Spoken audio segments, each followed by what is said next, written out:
नमस्कार मंडळी, कसे आहात सगळेजण? चला तर मग आज बनवूयात मस्त असा चमचमीत पनीर मसाला. त्यासाठी मी सगळ्यात आधी इथं पाऊण किलो पनीर घेतले. त्यानंतर अर्धा किलो कांदा, अर्धा किलो टोमॅटो, 15 ते 20 लसणाच्या पाकळ्या, अद्रक आणि कोथिंबीरचा वापर केला आहे.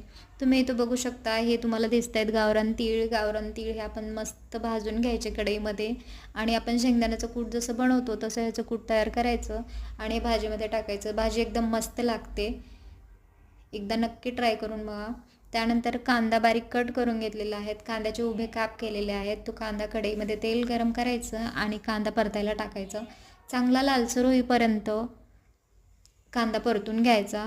त्यानंतर टोमॅटोही बारीक कट करून घेतलं आहे. एकदम जास्ती बारीक टोमॅटो कट करायचा नाही, कारण की आपण सगळं साहित्यानंतर मिक्सरमधून ग्राइंड करून घेणार आहेत. आपल्याला ग्रेव्ही बनवायची, त्याच्यामुळे एक 4-5 काप केले तरी चालतील. टोमॅटो फ्राय करून घेतला. त्यानंतर अद्रक लसणाची पेस्ट जी तयार केलेली आहे ती पेस्टही तेलामध्ये फ्राय करून घ्यायची. चांगली लालसर होईपर्यंत, तिचा कच्चेपणा जाईपर्यंत चांगलं फ्राय करायचं. जर व्यवस्थित फ्राय नाही ना केलं तर अद्रक जी आहे ती कच्ची लागते आणि भाजीची टेस्ट वेगळीच लागते. त्याच्यामुळं चांगले लालसर होईपर्यंत, त्याचा कच्चेपणा जाईपर्यंत सगळं मिश्रण हे व्यवस्थित फ्राय करून घ्यायचं. अशा प्रकारे आपले सगळे जिन्नस फ्राय करून तयार झालेले आहेत.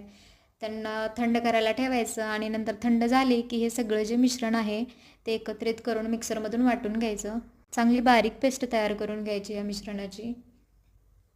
त्यानंतर फोडणीसाठी आपण मसालेमध्ये पनीर बटर मसाला वापरणार आहेत. त्यानंतर मसालेदार तर पाहिजे आपल्याला पनीर, मग इथं बाकीचे पण मसाले आहेत, जसे की कांदा लसूण मसाला आहे, मॅगी मसाला आहे, नंतर घरकुल मसाल्याचाही वापर केला आहे मी. पनीरचे काप करून ते फ्राय करून घ्यायचे तेलामध्ये. त्यानंतर फोडणीसाठी आपण एका पातेल्यामध्ये तेल गरम केले, सगळे मसाले ॲड करायचे आणि जे तिळाचं कूट तयार केलं आहे आपण ते कूट त्यामध्ये ॲड करून त्याला व्यवस्थित फ्राय करून घ्यायचं.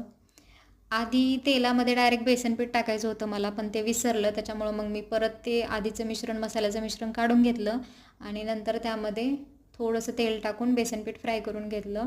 त्यानंतर जी आपण ग्रेव्ही तयार केलेली आहे, जे मिश्रण वाटून घेतलेलं आहे ते मिश्रण तेलामध्ये टाकून घ्यायचं.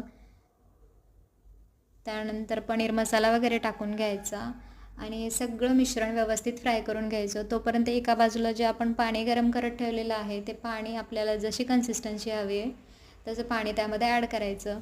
कोथिंबीर बारीक कट करून मस्त वरून टाकून द्यायची आणि नंतर जे आपण पनीर फ्राय करून घेतलेले आहेत, पनीरचे तुकडे, ते यामध्ये टाकायचे आणि 1 ते 2 मिनटं फक्त शिजवून घ्यायचं. जास्त शिजवून घ्यायचं नाही, कारण की ऑलरेडी आपलं सगळं साहित्य हे व्यवस्थित फ्राय केलेलं आहे, पनीर पण फ्राय केलेलं आहे, त्याच्यामुळे भाजी जास्त शिजवायची नाही.